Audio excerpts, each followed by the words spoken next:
नौशर फिरोज़ मामा के ख़बर ॾींदा हलूं। डिस्ट्रिक्ट रिपोर्टर मोहम्मद हसन सुमरो जी रिपोर्ट मुताबिक़ नौशर फिरोज़ अंदर वापडा अमले पारां 1 महीनो गुज़रण बावजूद भी बिजली चोरी रुकजी न सघी।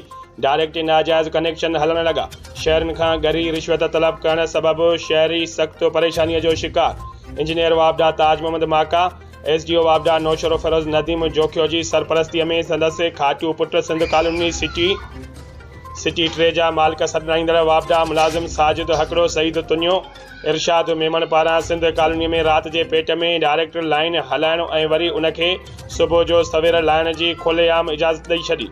संदसि चवणो आहे त असांखे दुनिया जी का बि ताक़त नथी रोके सघे। असां पंहिंजूं मंथलियूं ऑफिसरनि ताईं टाइम ते पहुचाईंदा आहियूं। अव्हां खे बहितर आहे त मीटरनि जे यूनिटनि खां बचण लाइ असां सां तावन करे डायरेक्ट लाइन वठो।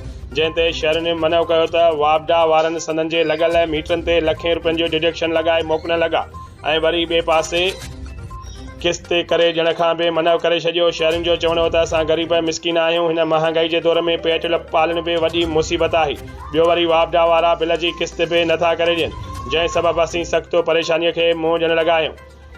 असीं CO वापडा सखर, सेप्को सखर, AC दादू ऐं ॿियनि ॻुझनि इदारनि खां अपील था करियूं त इन मामले जी साफ़ शफ़ाफ़ इंक्वायरी करे शहरनि खे रिलीफ ॾेई इंसाफ़ करे करप्ट कामोरनि मां जान छॾाई वञे, न त ॿी सूरत में शहरी सरापा एहतजाज हूंदा।